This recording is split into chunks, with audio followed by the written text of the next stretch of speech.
Welcome to My Media Life, brought to you by the World Media Group. My name is Belinda Barker and I'm the Chief Executive. We have a slightly different podcast for you today. We're talking this series to people from all different walks of the media industry about their careers. Our very first one was with Sir Martin Sorrell. And today we have the winner of this year's World Media Award, The Rising Stars, and who is Obinna Iwuji. Now, Yes. have I pronounced that correctly? Completely fine, Belinda. Obinna. Yeah. Perfect. Obinna is the Content Partnerships Manager at Wavemaker. He's also a podcaster, which makes me nervous because I'm sure he's better at it than I am.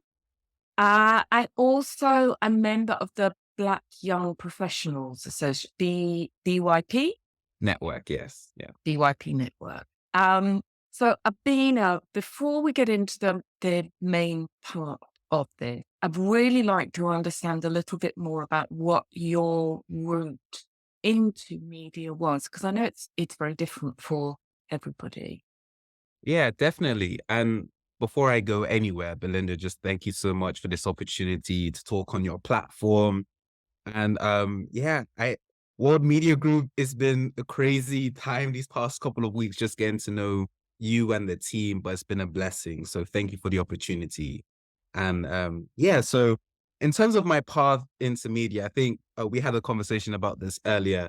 A lot of our paths tend to be non-traditional, right? I didn't go to school. I went to school for economics and statistics. So very data focused background. The full story is essentially around the pandemic time, I was working in government in education policy as a data analyst in America. And, COVID hit and my visa was running out. And so I was just like, it's time to go back home. And so I came back and I was feeling like a bit of a failure. I didn't have a job when I came back. I just broke up with my girlfriend. And I was in quite a lot of debt. So I wasn't in the best of places. And I was just trying to look for anything in order to just get me to that next level. And so I was looking at my skills and what I had done. And I previously worked with this hospital in Nigeria in like creating their website. And they wanted to push a campaign to talk about nutrition to, the daily people in order to, get them eating better so they wouldn't have to go to the hospital as much. And so I was talking to the founder of the clinic and I was like, okay, I've made some content for you guys. How do you reach your average person? And they were just like, I don't know. You're going to have to figure it out for us. And so that introduced me to the world of like audience generation and digital marketing, right? So I was now focused on, okay, how do you get a message out and reach general audiences? I did some online courses here and there and started doing kind of like LinkedIn campaigns because I was looking for a job to show my skills as a data analyst and, put it within different topics. I did that a few times and just by luck, a recruiter reached out to me saying, hey, I loved what you did here. Would love to have a conversation. And we had a conversation. I talked to them a bit about the things I'd done in the past and my future ambitions. Um, and they just said, hey, Wavemaker would be a great fit for you. So, I studied a bit about Wavemaker to make sure actually it was a great fit for me. And then I said, yes, I'll go for it. And I think the main reason why I went for it is because I've understood for a long time the power of media, even though perhaps I didn't understand the right words. But, I believe one of the greatest exports countries like America or even the United Kingdom has done is media, right? Come to our country. We are Great Britain. You know what I mean? America, the American dream. And so it's sold a story across the world about what it means to be part of that country. They sell movies, they sell music, they sell culture all through media. And so I was always interested in how I can be a part of that conversation and to better influence culture to people like me to change our story. I can get legs into that. So I'm going to hold on. But it's because of my untraditional background that, we have this podcast and Wavemaker Roots called Media in Color. And it's about educating people like me that, hey, this is an industry. This is a real thing. You can make money. You can do good work. And it's available too. You don't just have to go the doctor lawyer path. You can do this too. And yeah, and we talk about other things as well. But sorry, that was a very long-winded introduction to me, but there you go. That's how I got into the industry. So you're content partnership manager at Wavemaker. So Yes. the the media industry it has enormous breadth to Mm, it. mm. Can you explain it for somebody who was Yeah, coming into the industry and how it fits in? sure thing. So in layman's terms, content partnerships, right? So let's say we have brand A. I don't know. I have a bunch of books here, so they're a book company, and they want to push a campaign to push a new series of books they're launching. So my job would be to find publishers and partners who own an audience that they are trying to target, and create a strategy to meld them two together to create a successful campaign using content, right? And so content is a big word, right? It can mean a lot of things. Yes, it can mean like internet articles, right? So CNN is a common partner that we work with.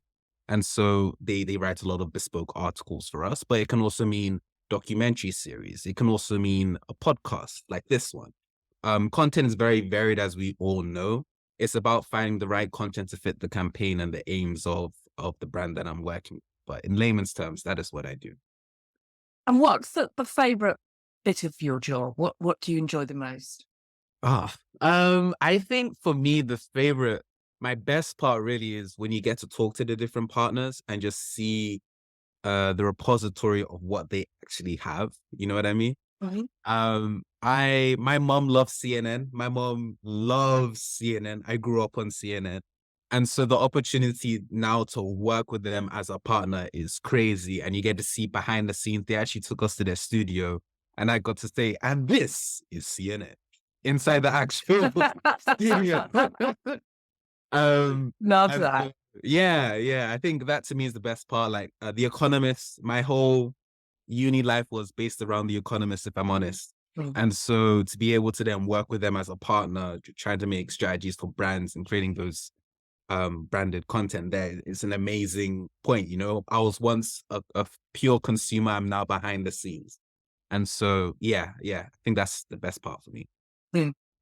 So do you have, and for me, from the outside, it's your enthusiasm just oozes out of you. So if I was to say, what's your secret talent? It would be your enthusiasm. But what do you think is, you've been in the industry, well, you've been with Wavemaker for 3 years now, I understand. Yeah. What do you, what do you think is your secret talent? Yes.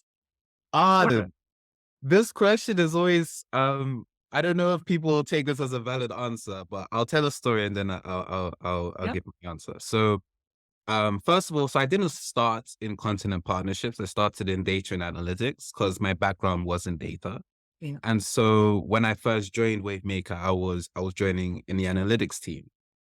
And yeah, and it just made sense because that's where I came from and that's how I entered the industry. And I remember one day I was in the office and I don't know why I was just walking down the corridor and I was just smiling for no reason, like a crazy person. And this person came up to me and was like, "Why are you smiling? What's so good about life? Why are you smiling?" And we ended up having a conversation. They also came from America. And so we talked about America for a bit. We talked about different publications, and all of that. Lo and behold, this person was the partner for content and partnerships in Wavemaker. And so we ended up just having more of a conversation. I told her about my longer term ambitions within media. And she was just like, I think you'd be a great person for the partnerships team. Let me just show you some of our work, you know? And then long story short, I ended up joining the team. And so I think in terms of a superpower, I guess, uh, giving out charisma for energy, Yeah. that is sort of a superpower for me.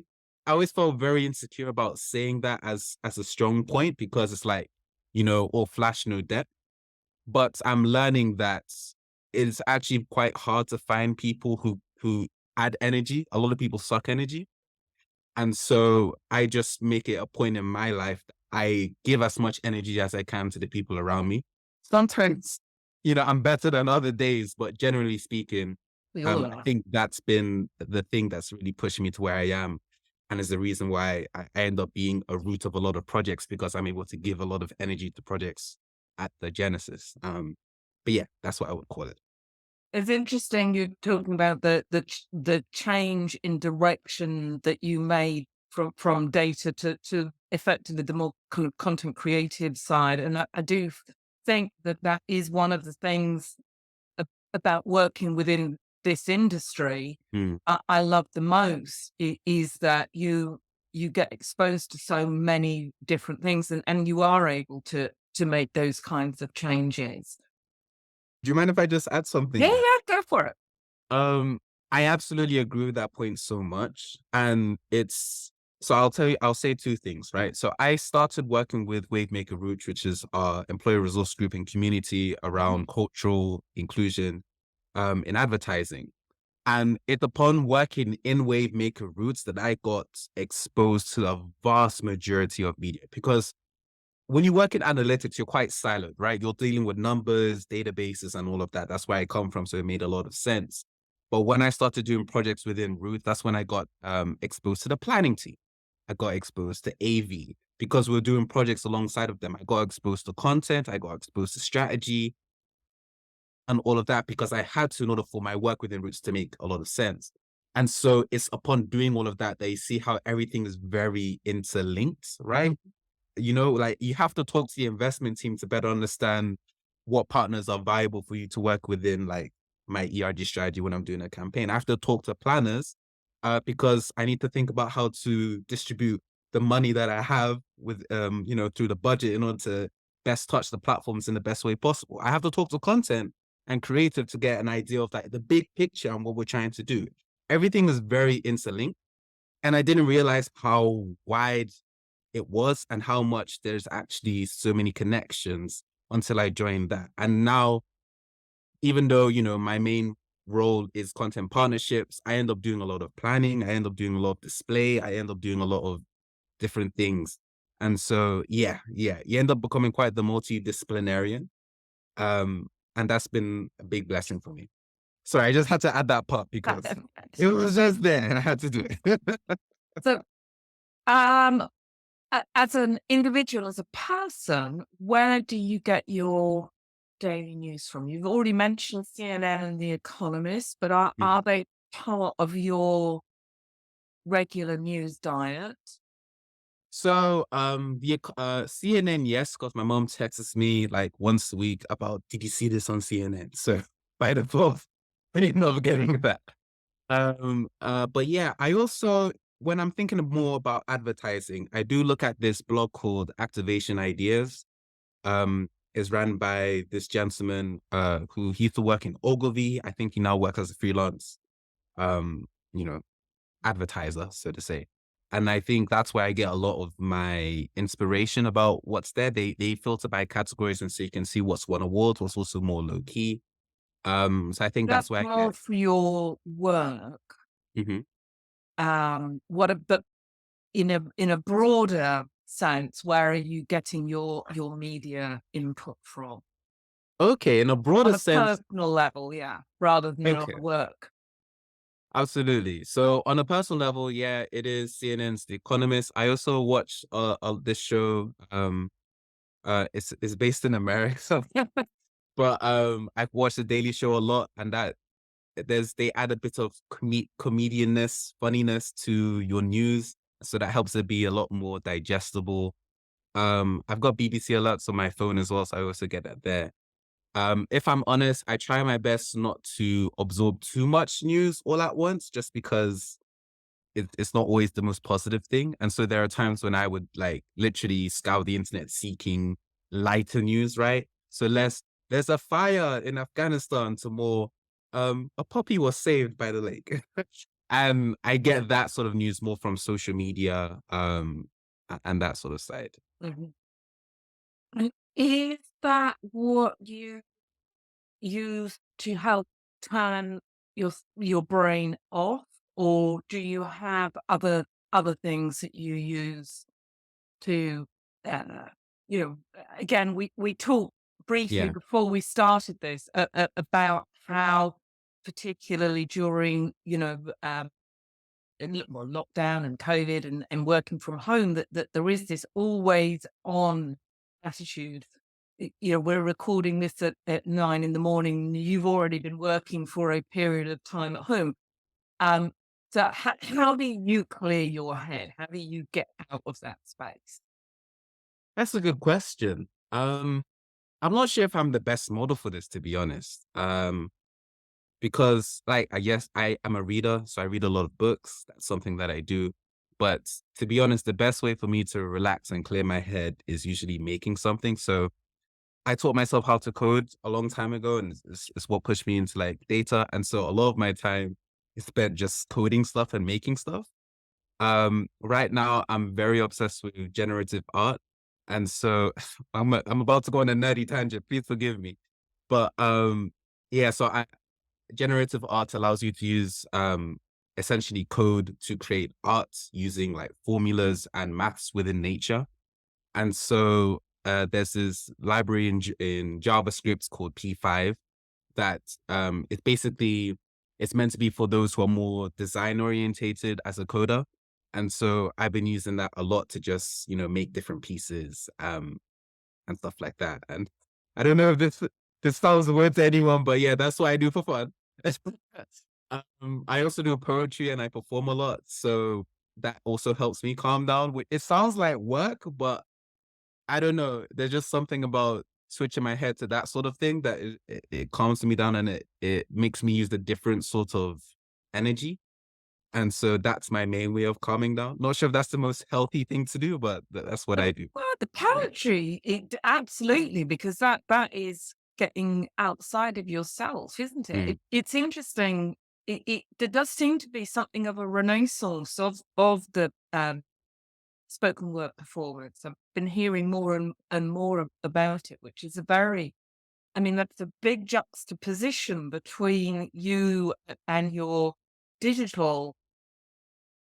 That's really different. Interesting. Yeah, and you're absolutely right. I think in the UK, I don't know why, but spoken word has become quite prominent over the Yeah. next few years, and I imagine Mm. it's going to increase over time. Um, but yeah, it is a way of reflecting, getting outside of your body. Mm. And there's something nice about, creating a cadence with your words that just, adds a sense of uniformity, if that makes sense. Um, but yeah, I've seen a lot. I've spoken to a lot of spoken word artists. A lot of them, ironically, end up going into copywriting as a thing they do on the side. So I think advertising and spoken word actually has a lot of interlinks, right? Because you're trying to tell a story, you're trying to hook an audience, trying to convey a message. You're just changing, I guess, the goal of your message a bit when you're moving it more to advertising. Um, but yeah, I see it as a compliment to the things that I already do, if I'm honest. The last question, who or what inspires you? Ah, yes. This question. Huh. Um, I have I have two things that I think inspire me the most. One, if I'm honest, is just where me and my family have been. Like my mom came to the UK, she was a dishwasher, my dad was a cab driver. Um, and we've been able to create something more than what we had, right? Not saying the story has been completely smooth and all of that, but I was talking to someone and my childhood place where I grew up in Kilburn has been completely knocked down, right? It's gone. Um, i- in a way, that's a blessing because I'm not gonna lie, it wasn't the best of places, but it made me reflect and say, look how far we've come, right?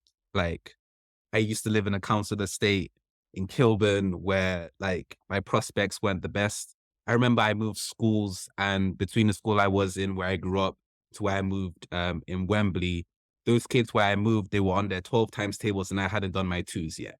That was the gap in education that existed.